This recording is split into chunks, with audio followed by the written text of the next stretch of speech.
ministro. Boa noite, obrigada por aceitar nosso convite. A gente já está quase terminando o ano, então eu já começo perguntando, assim, pedindo para o senhor um balanço, de certa forma, deste ano, de 2020, para saber se a pandemia interferiu nos projetos da pasta e no orçamento diretamente. Assim, teve que congelar projetos? Boa noite, Rosiana. Boa noite, Jim. Boa noite a todos.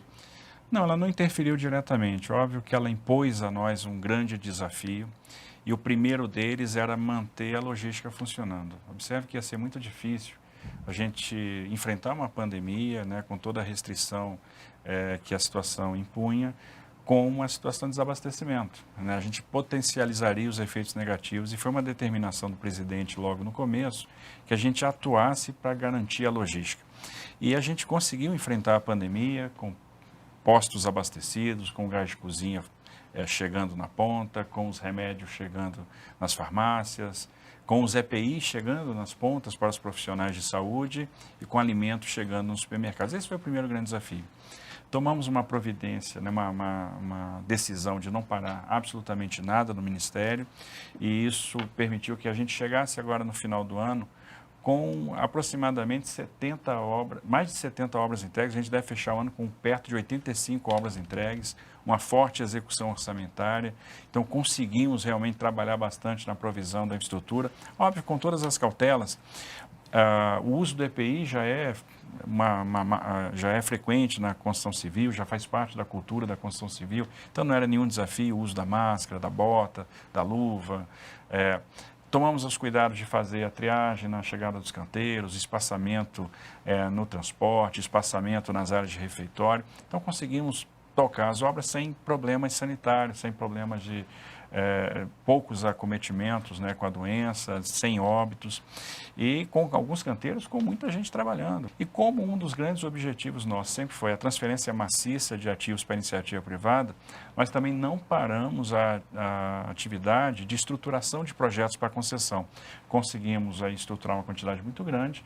Hoje, esses projetos já estão em fase final de análise no TCU, que nos permite projetar um ano de 2021 com uma quantidade de leilões bastante grande de ativos de infraestrutura. Então, a gente já começa a ver que o ano de 2021 vai ser um ano muito positivo para o setor da infraestrutura, com muitos investimentos sendo contratados. Agora, do orçamento do ano que vem, boa noite, ministro, eu queria saber do orçamento do ano que vem.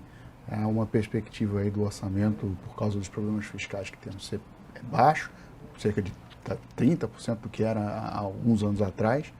E eu queria saber como é que os preços dos insumos já estão subindo, principalmente na construção. Eu queria saber como é que vocês vão arrumar para que tenhamos estradas federais com uma boa qualidade para os motoristas, os caminhoneiros. Bom, é um desafio, realmente. Primeira coisa que há um alinhamento dentro do governo da importância dos pilares fiscais. Isso é uma coisa inabalável, realmente. Nós ganhamos muito com os pilares fiscais que foram estabelecidos e um grande pilar é o teto dos gastos. Então, a gente vai promover o nosso trabalho dentro do ambiente de respeito a esses pilares, notadamente o teto dos gastos. E aí, como é que a gente vai arrumar o dinheiro, né? Primeiro, com o apoio das bancadas federais. Então, observe que as bancadas federais hoje têm um instrumento poderoso, que são as emendas impositivas de bancada, é um valor bastante razoável por bancada. Estamos tentando fazer a sensibilização dos parlamentares, que têm sido sensíveis, foram este ano de 2020, né, na elaboração daquele orçamento de 2019. A gente conseguiu também corresponder, porque as entregas aconteceram, as emendas foram executadas, e continuar transferindo ativos para a iniciativa privada, porque cada vez que eu transfiro um ativo para a iniciativa privada, que eu faço uma concessão, né, que eu passo alguma coisa para o privado administrar, eu tiro aquilo do orçamento.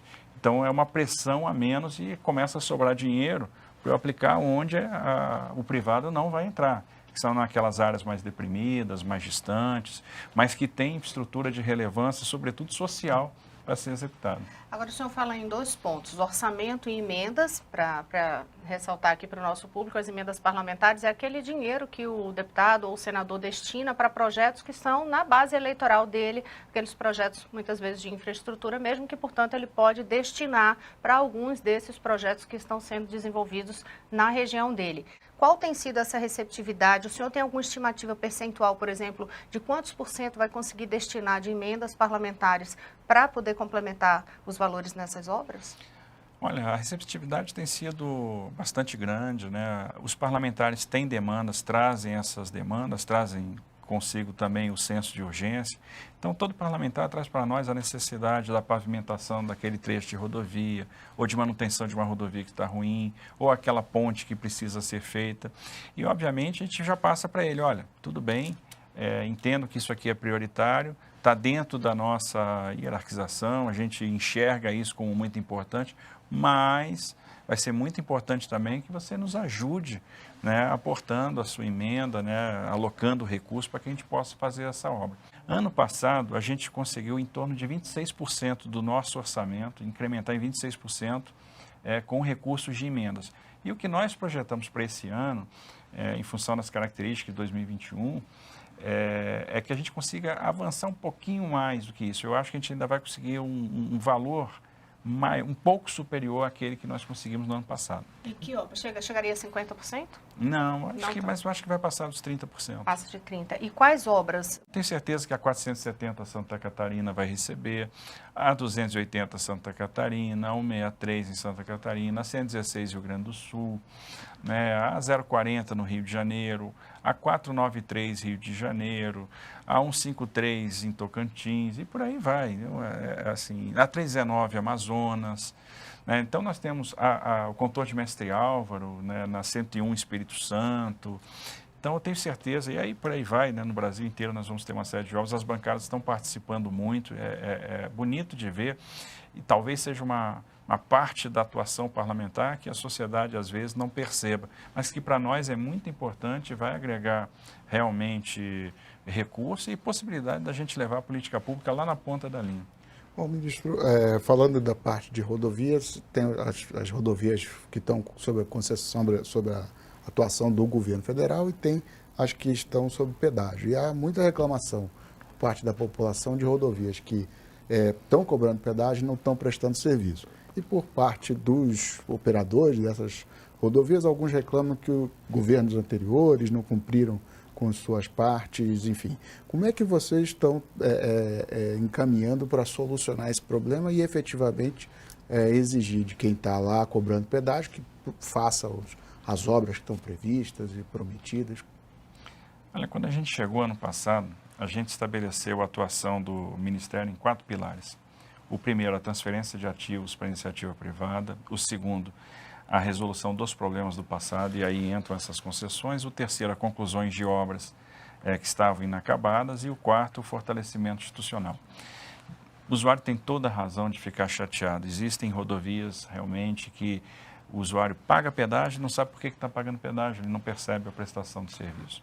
Muitas vezes porque a situação financeira daquela concessão já é muito ruim e isso se deve a uma modelagem equivocada que foi feita lá atrás, muitas vezes onde se descasou demanda com investimento, que é o principal erro que se pode cometer na modelagem de uma concessão.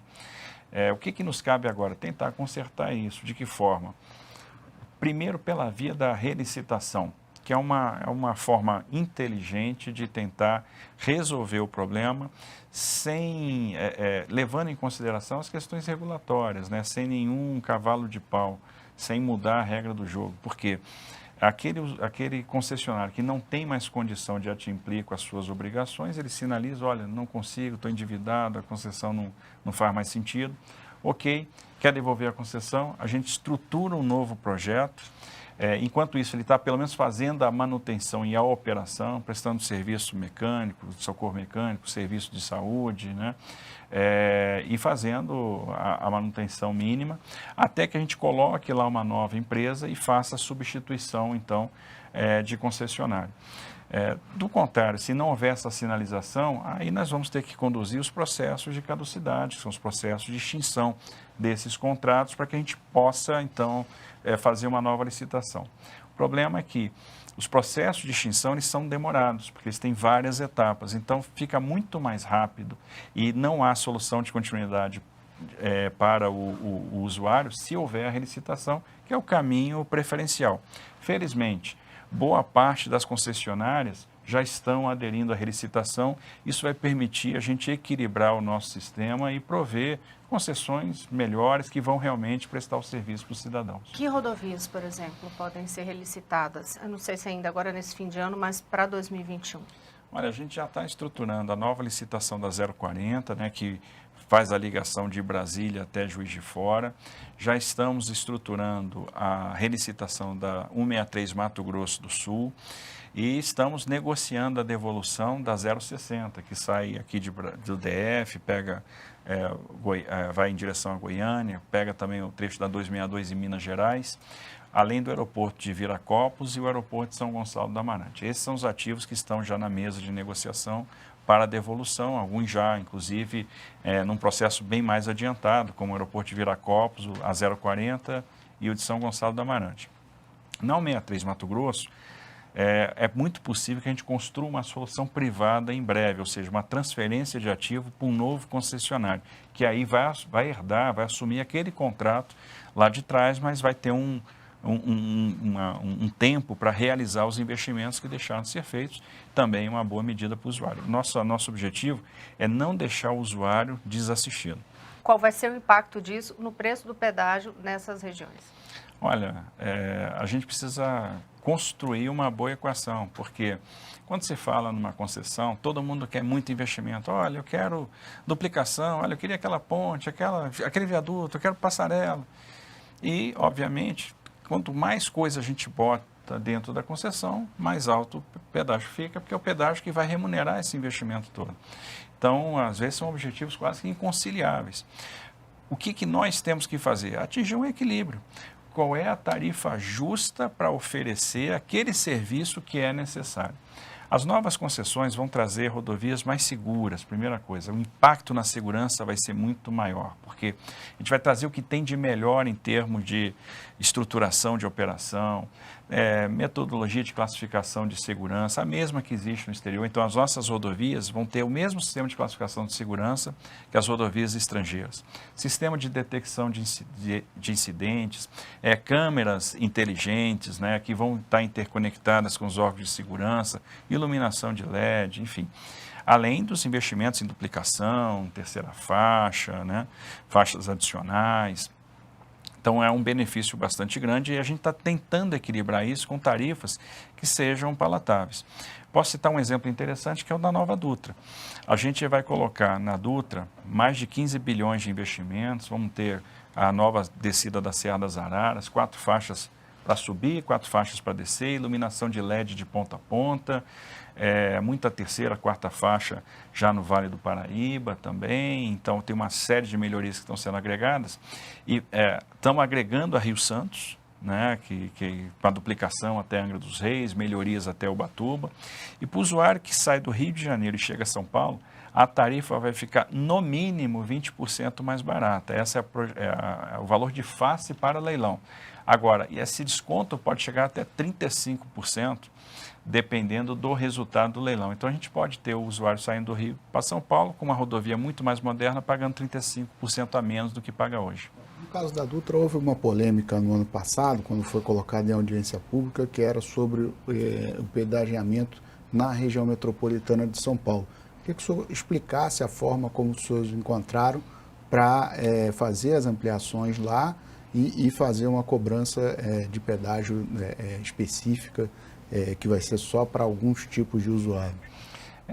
O que está se fazendo lá, está se construindo uma via expressa na chegada a São Paulo, na região de Guarulhos, em que o usuário vai ter a opção de trafegar pelas vias marginais que vão ter a capacidade aumentada, mas então isso por si só vai trazer uma economia de tempo de viagem para ele, mas se ele quiser andar na via expressa e vamos dizer, economizar mais tempo ainda, ele vai perceber, né, ele vai conhecer um sistema novo que é o do Free Flow, ou seja, ele vai pagar por quilômetro rodado e não vai ter mais aquela cobrança na cabine. Isso aí vai dar para percorrer a Via Expressa toda R$1 e pouco, sendo que os usuários que já vêm da rodovia não vão pagar porque, enfim, eles já pagaram tarifa. Então está uma forma muito equilibrada de fazer essa cobrança nessa Via Expressa, e essa região da chegada em São Paulo vai receber, só ali na região de Guarulhos, mais de R$1 bilhão de investimento.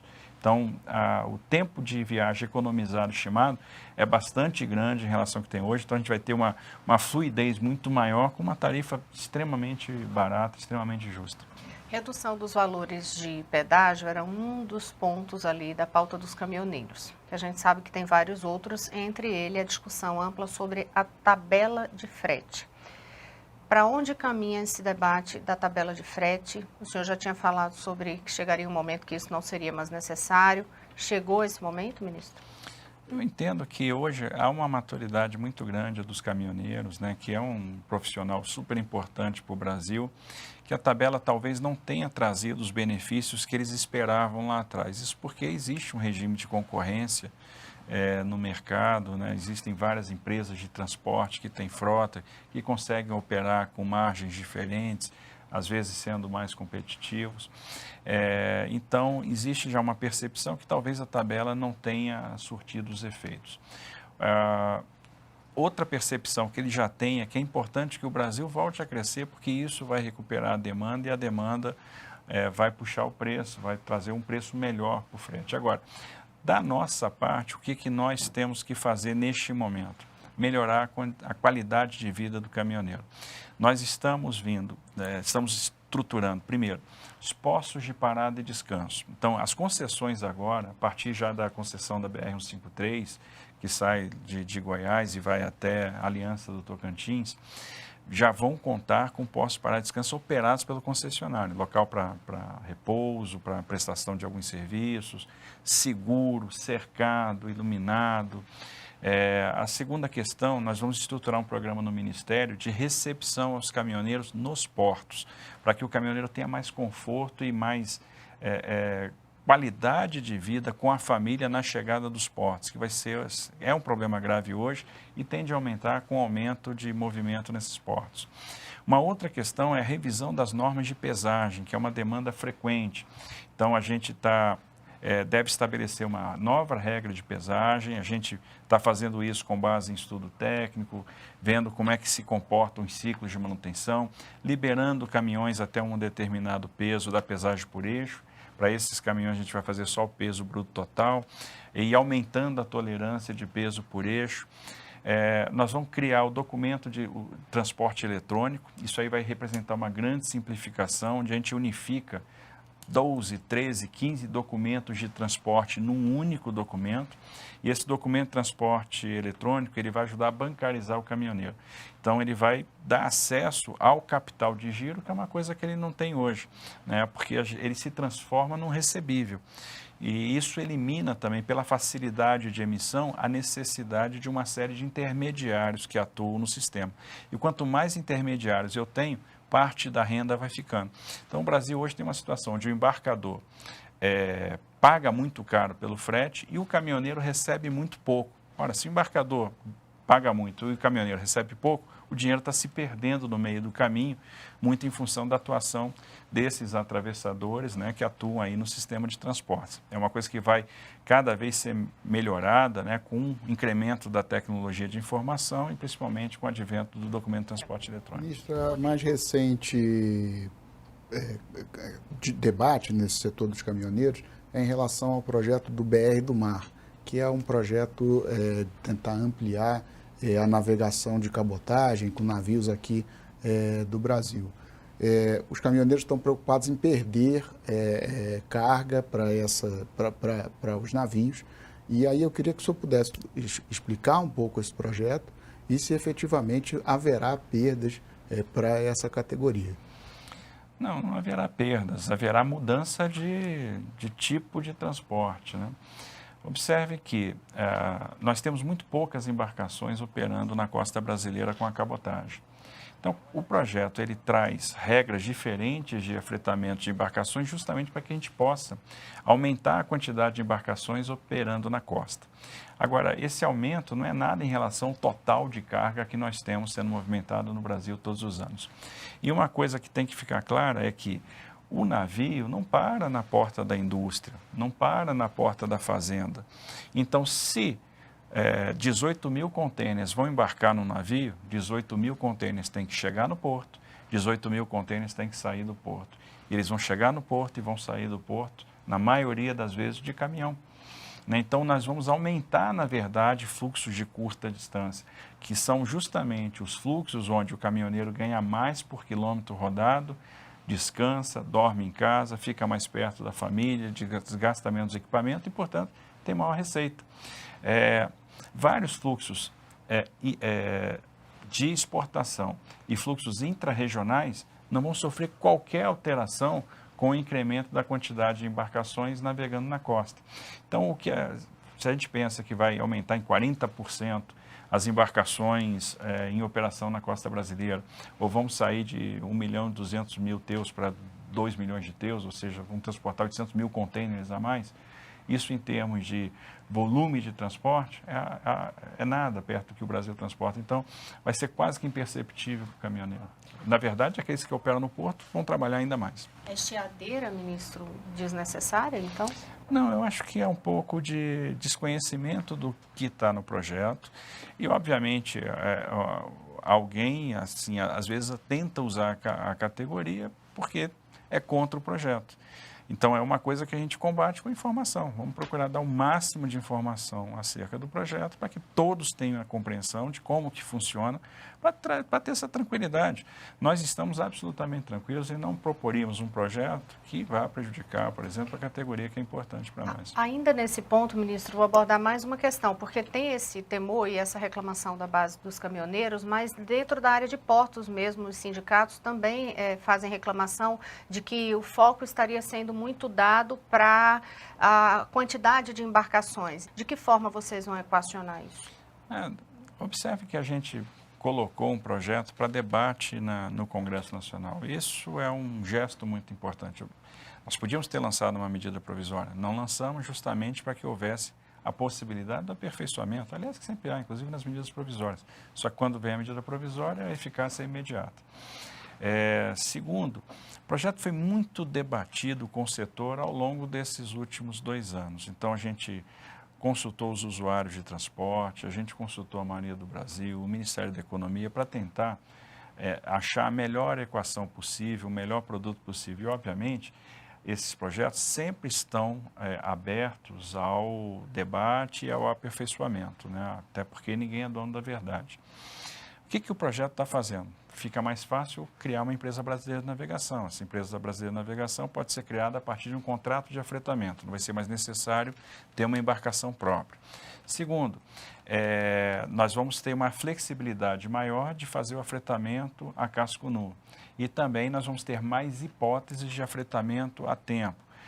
Temos regras de utilização do fundo da Marinha Mercante por empresas estrangeiras, inclusive, que vão fazer docagem em estaleiras nacionais, preservando o emprego aqui no Brasil. Então, revocacionando a indústria naval brasileira. Indústria naval essa que está sendo preservada onde ela é mais eficiente, que é o caso do apoio marítimo, da navegação interior, do apoio portuário. Então, o projeto de cabotagem não trata desse segmento de transporte. Então, eu percebo que, assim, e além de tudo, o projeto ele tem uma certa blindagem a flutuações do mercado, ou seja, variações do frete internacional que poderiam provocar um êxodo de embarcações da costa brasileira para atender outros mercados.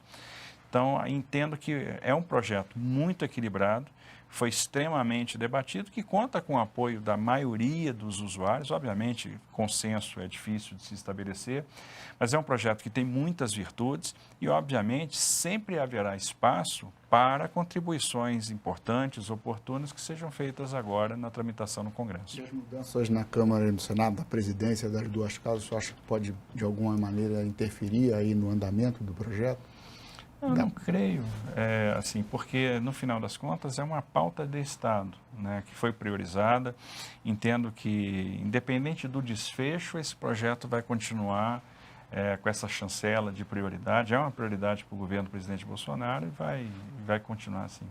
Quando o senhor falou sobre redução do valor de frete, que até o senhor observou antes, para quem paga o frete é muito caro, no caso dos caminhoneiros, para quem recebe é pouco. Neste caso da BR do Mar, qual a estimativa do senhor de redução de preço de frete para quem paga? Olha, é difícil estimar hoje quanto é que vai ser a redução de frete. Nós estamos atuando em várias frentes. Observe que o BR do Mar é uma frente de estímulo à cabotagem para aumentar a participação da cabotagem na matriz de transportes. Existe a frente do setor ferroviário, que é outra frente importante. Com os investimentos que estão sendo projetados, que estão sendo desenhados e começam a tomar curso, a previsão é que a gente consiga dobrar a participação do modo ferroviário na matriz até 2028. O que nós estamos fazendo no final das contas? Oferecendo mais oferta. Quando eu tiver mais oferta de transporte, eu tenho mais competição entre os modos, mais competição entre as opções, o frete vai cair. Então, nós estamos caminhando a passos largos para diminuir o custo do Brasil e acabar com aquela máxima, né, de ser eficiente da porteira para dentro e não ser eficiente da porteira para fora. Ministro, a gente encerrou o bloco anterior falando de competitividade, assim, anunciando que ia falar de competitividade, porque uma das grandes reclamações, tanto dos empresários como dos investidores externos, quando vem para cá, é a questão de que tem muita burocracia no Brasil e falta infraestrutura. Isso diminui a competitividade. Quando que vai ser possível? Já que a gente está falando, pensando em futuro, quando vai ser possível dizer assim, pronto, esse não é mais o problema da competitividade, existe infraestrutura de fato no país? Nós vamos caminhar a passos largos para isso. Não é por acaso que o governo do presidente Bolsonaro trouxe uma secretaria especial dedicada à questão da desburocratização e da competitividade. Observe que, no nosso caso, na área de infraestrutura, a gente está atuando de várias formas. A primeira é a melhoria da qualidade da infraestrutura em si, a disponibilização de oferta, a competição entre os modos de transporte e o reequilíbrio da matriz. Então, isso vai fazer com que o preço do transporte diminua. O frete agrícola caiu no ano de 2020, que é algo digno de registro, então já é uma vitória. Agora, por outro lado, a gente tem que resolver também o problema da burocracia, né? O documento de transporte eletrônico vai ser um fator importante, que a gente unifica vários documentos num único documento de transportes. Mas esse é o primeiro passo. Amanhã a gente vai unificar isso também com a informação fiscal, e aí começa a ficar mais fácil. Com isso vai ser possível, por exemplo, o caminhoneiro está andando numa rodovia, ele vai ter um pórtico que vai adquirir a informação da placa dele ou de um tag. A gente, com essa informação, já vai saber a origem, o destino, a carga que ele está transportando, a situação fiscal. Com isso, a gente elimina a necessidade, por exemplo, de parar no posto fiscal, que é a coisa mais atrasada do que parar na fronteira de um estado para outro, num posto fiscal para carimbar uma nota, a essa altura do campeonato, em pleno século XXI. Em média, os caminhoneiros perdem 6 horas de tempo de viagem parados em postos fiscais estaduais, coisa que a tecnologia de informação supre. Ele vai ter a pesagem em movimento no próprio pavimento e a gente já vai conseguir fazer o agendamento portuário automático. Isso é sonho? Não. É uma tecnologia que já está sendo testada hoje no estado do Espírito Santo. Mas quando? Para países? A gente tem que agora ir expandindo aos poucos para todas as unidades da federação. Isso pode ser feito em alguns anos, isso está operacional no Brasil inteiro. E à medida que a gente vai ganhando confiança na tecnologia, isso vai suprimindo os postos fiscais, vai suprimindo as balanças. E essa supressão vai começar agora, já no governo do presidente Bolsonaro. Mas, desculpa, Jimmy, só para eu insistir nessa primeira pergunta, assim, dá para dar um prazo? O senhor acredita que o Brasil vai ter infraestrutura suficiente, assim, nessa questão de rodovias, portos, aeroportos, para dizer, não é problema de infraestrutura, é questão da competitividade mais? Isso o quê? Décadas? Não acredito em décadas, né? Eu acredito que em 8, 10 anos a gente vai ter uma infraestrutura completamente diferente da infraestrutura que nós temos hoje. A transformação vai ser muito grande com o que está sendo plantado agora, né? E é uma corrida de bastão.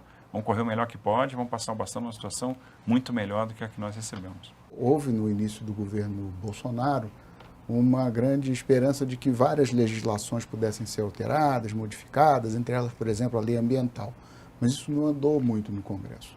Como é que o senhor acha que isso pode avançar para que haja segurança para os investimentos? Olha, eu entendo que está andando. Tem uma agenda de reformas muito grande. Se a gente parar para pensar, talvez a gente nunca tenha visto, nesses últimos anos, na história mais recente, um Congresso, uma legislatura tão propensa à reforma, enfrentando temas importantes. O Congresso aprovou a reforma da Previdência. O Congresso aprovou a Lei das Agências. A Lei das Agências é fundamental para a percepção de segurança jurídica, principalmente num cenário onde muitos ativos irão para a iniciativa privada e o Estado vai ter um papel cada vez mais regulador. Então, a gente precisa de agências mais fortes e a Lei das Agências concorre para isso. O Congresso aprovou a Lei do Saneamento, o marco do saneamento, que há muito vinha sendo discutido. Foi uma vitória importante e que abre a porta para investimentos maciços no setor de saneamento básico. Inclusive, os primeiros leilões já começaram a acontecer. Houve sucesso no leilão da concessão de serviço de água e esgoto da região metropolitana de Maceió, sucesso no leilão de Cariacica, e a gente pode projetar um despejo de centenas de bilhões de reais no sistema de saneamento, que no curto prazo vai mexer com o setor da construção civil e no médio e longo prazo vai descomprimir o serviço de saúde. O PL do gás, o projeto de lei do gás, o choque do gás barato, está avançando também a passos largos. Nós vamos ter uma nova modalidade, né, de exploração dos gasodutos, a quebra do monopólio dos estados, e isso vai também trazer investimentos. Vai avançar a discussão do regime de partilha versus regime de concessão no setor de óleo e gás. Então, todos esses marcos que vão sendo agregados vão trazendo segurança jurídica para algum setor, sobretudo da infraestrutura. E isso vai ser uma alavanca para a chegada de investimento. Outro ponto que os investidores externos têm feito muito questionamento, eu gostaria de saber o que é que eles perguntam ao senhor diretamente, é a questão ambiental sobre preservação da Amazônia e a descarbonização. O que é que mais os investidores perguntam para o senhor, ministro? Os investidores têm uma pauta de riscos, né? E eles nos, obviamente, externam, né, quais são as suas preocupações. Alguns riscos estão esmaecendo, estão sumindo, por exemplo. Havia uma preocupação com a legislação trabalhista no Brasil. Com a reforma trabalhista que foi aprovada há alguns anos atrás, no governo do presidente Temer, isso saiu praticamente da pauta. O risco de câmbio era uma preocupação frequente. O projeto de lei que está no Congresso, que moderniza as operações de swap cambial, aliado à forma como nós estamos tratando o risco de câmbio dentro dos contratos, usando a outorga variável, tem atenuado esse risco. E a questão ambiental hoje é muito presente, né? As empresas têm uma preocupação muito grande com a questão imagem, com essa questão da sustentabilidade, e a gente está endereçando isso de que forma? Dentro da construção dos projetos. Os projetos hoje têm um olhar ambiental muito forte. A gente fez parcerias com entidades internacionais respeitadas, fizemos parceria com a agência GIS da Alemanha, fizemos parceria com o Climate Bond Initiative. Eles estão olhando os nossos projetos justamente para promover a descarbonização, ver como é que vai funcionar o plantio compensatório, o respeito, né, a travessia de fauna, a recuperação de áreas degradadas, a limitação de transporte de combustível fóssil, para que esses projetos já nasçam com o selo verde. Isso vai nos permitir também acessar outros bolsos, vai acessar o mercado verde, o Green Finance, os Green Bonds. Então, a gente vai dar um passo grande e estamos respondendo a essa preocupação. Os projetos nascem com essa preocupação de sustentabilidade, tem balanço ambiental positivo e estão sendo estruturados de forma a responder essas angústias, né? Nós estamos muito atentos a isso, até porque os padrões ambientais vão ditar os fluxos financeiros e isso é inescapável. O senhor acha que está conseguindo convencer o investidor externo com essa narrativa? Tenho certeza que sim, a gente vai ver isso no sucesso dos leilões que virão. O ano de 2021 vai ser um ano com muitos leilões de infraestrutura e eu tenho certeza que esses leilões serão todos bem-sucedidos, em função da forma como a gente está apresentando esses projetos e da forma como a gente está estruturando. Eu diria que hoje o Brasil tem uma das estruturações de projeto mais sofisticadas do mundo e a gente consegue entregar aquilo que o investidor espera em termos de ambiente, em termos de possibilidade de crescimento e de retorno para corresponder aí às suas expectativas. Quanto que resultados mais efetivos no combate ao desmatamento e aos incêndios florestais pode ajudar nisso? Está sendo já um esforço, e observe que tem o vice-presidente da República liderando esse esforço para justamente reduzir o desmatamento ilegal, para combater os ilícitos na área ambiental. Existe todo um esforço de regularização fundiária, existe um esforço de privatização de parques, trazer iniciativa privada para ajudar a cuidar dessas áreas mais sensíveis. E a gente precisa conhecer os bons exemplos. Muita gente fala de Amazônia sem conhecer a Amazônia. Nós temos, por exemplo, a área da Bacia Petrolífera de Urucu, que é um exemplo de exploração de petróleo e gás natural com sustentabilidade. Nós temos poucos poços cercados de verde, né? Só aquela clareira onde tem o poço, tudo preservado no entorno, uma unidade de produção de gás natural e todo o transporte dutoviário. Então, é um exemplo para o mundo. A exploração de minério de ferro nos Carajás, com a estrada de ferro que leva o minério produzido para o porto de Itaqui, que circunda a Floresta Nacional dos Carajás, que é uma área absolutamente preservada. Então, nós temos total condição de dar boas demonstrações, melhorar a performance, sem dúvida, e mostrar para o mundo. Melhorar os números, claro, sem dúvida. Os números de incêndios e desmatamento. Sem dúvida. Mas o senhor sente essa resistência em algum momento? Por exemplo, no comércio, na área de comércio mesmo, a gente vê várias situações até de retaliação, boicote a produtos brasileiros por causa da política ambiental no Brasil. A gente vê muito desse tipo de situação, principalmente uma pressão muito grande na Europa e uma expectativa de que isso aumente também nos Estados Unidos. No caso desses investidores que vêm para grandes projetos aqui, para concessões, o senhor sente também essa pressão? Não, eu sinto preocupação com essa questão, mas quando eles percebem o nosso nível de dedicação, de profissionalismo na estruturação ambiental dos projetos, essa preocupação imediatamente é atenuada. Então, o que eles estão procurando? O investidor está numa postura mais cautelosa. Ele está procurando contratos que tenham estabilidade, mercados que tenham potencial de crescimento e boas taxas de retorno. E tudo isso nós temos por oferecer. A estruturação é muito sofisticada e equilibrada na distribuição de riscos e a questão da sustentabilidade está sendo incorporada no desenvolvimento de projetos como nunca foi antes, né, com muito profissionalismo, até porque a gente quer que os nossos projetos sejam referência e atinjam, né, esse mercado verde, que é acessar, no final das contas, outro bolso, outra forma, outra fonte de financiamento. Então, eu vejo o investidor muito seguro com relação a isso, e por isso, nosso otimismo com relação aos leilões. Agora, é claro, há um dever de casa para ser feito? Por outro lado, nós temos que perceber também o quanto disso é guerra comercial. Observe que a gente está ficando cada vez mais competitivo e a nossa entrada em determinados mercados assusta alguns países. E isso tem que ficar muito claro. Um pouco dessa questão ambiental tem a ver com a guerra comercial que nós estamos vivendo. Por exemplo, o acordo Mercosul-União Europeia é um acordo muito interessante para o Brasil.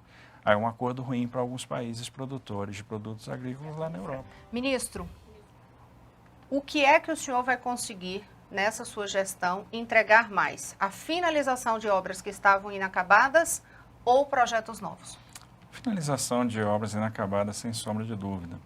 Tinha uma quantidade muito grande de obras inacabadas pelo Brasil, obras importantes, algumas até em fases iniciais, que a gente tomou como objetivo, então foi o terceiro pilar de atuação que a gente elegeu. E no ambiente de pouco recurso, o contrato com fracasso é a pulverização.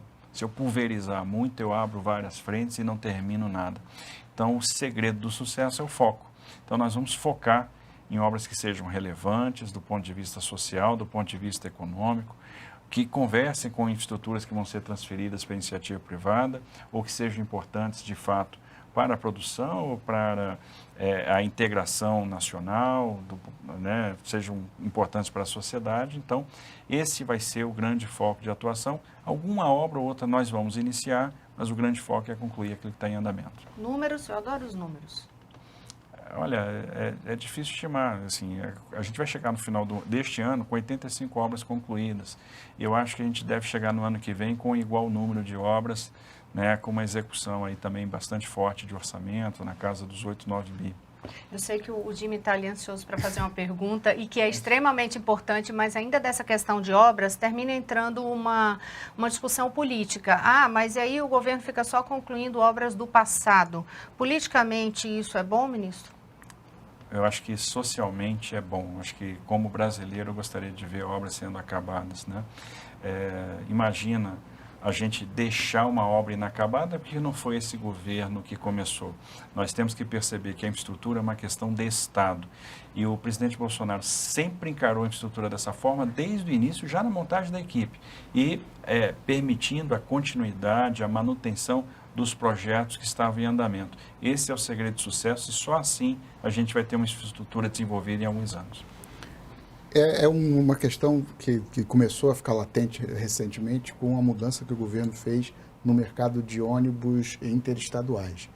O governo está defendendo uma mudança que já foi feita, que é um projeto que torna mais fácil a autorização das empresas para ter mais empresas, mas há resistências no parlamento a esse projeto que diz que isso pode concentrar o mercado, aumentar preços. Eu queria que o senhor explicasse a posição do governo nesse tema. A posição do governo é a posição de abertura do mercado, porque a abertura do mercado vai proporcionar mais municípios sendo atendidos, vai reduzir a burocracia, vai dar velocidade ao atendimento de novas rotas, vai proporcionar a competição e a redução das tarifas. Observe que essa mudança foi feita pelo próprio parlamento em 2014. Antes nós tínhamos um regime de permissão, as licitações eram obrigatórias e se migrou para um regime de autorização, que por sinal é uma tendência. Nós estamos discutindo autorização para o setor de gás, nós estamos discutindo a autorização para o setor de ferrovias, já temos autorização para o setor portuário, já temos autorização nos aeródromos. Então, já temos uma série de setores da infraestrutura, telecomunicações, energia elétrica, com autorizações. Observe qual a dificuldade de fazer uma licitação, por exemplo, para atender municípios. Quantos mercados eu posso prever?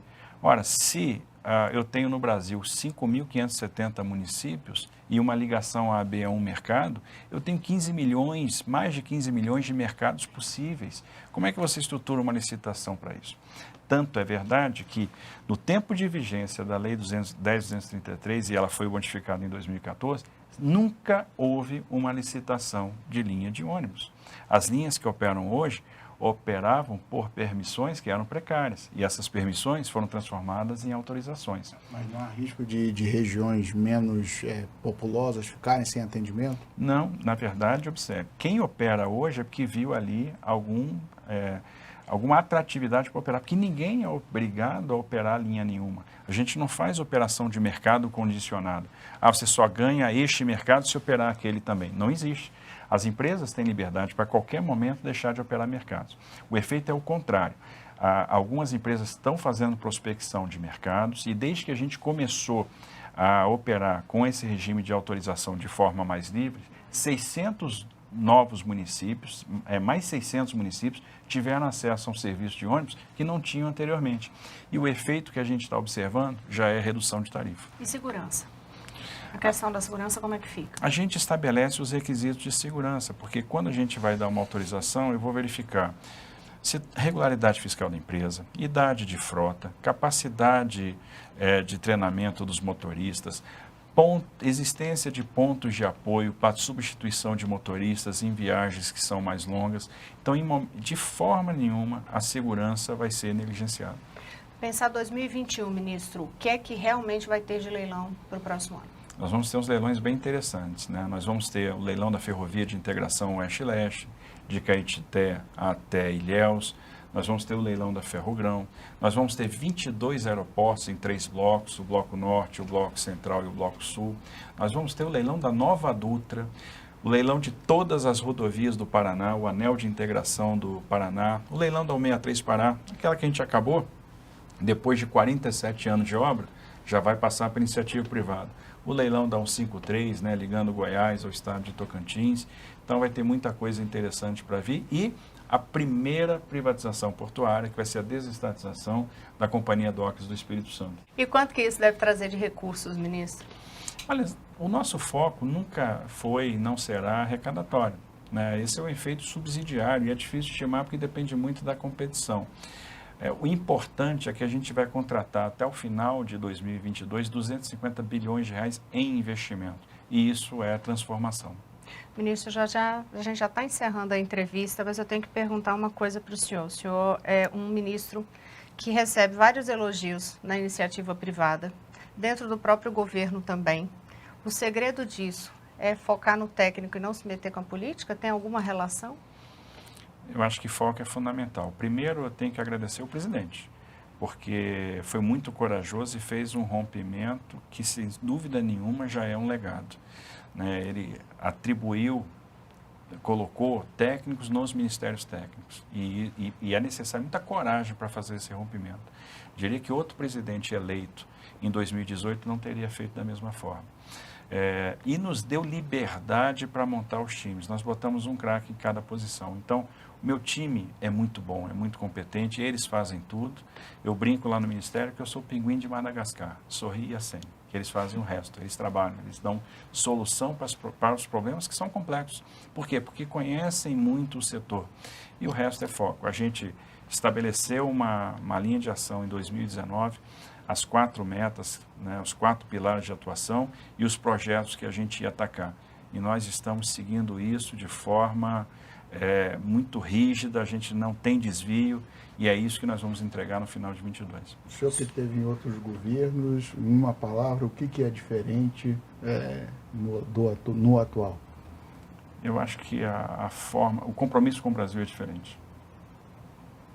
A visão de futuro de país é completamente diferente. Eu acho que se tem um compromisso com o Estado que é muito genuíno, né? E se passa uma motivação para a equipe que eu ainda não tinha vivenciado.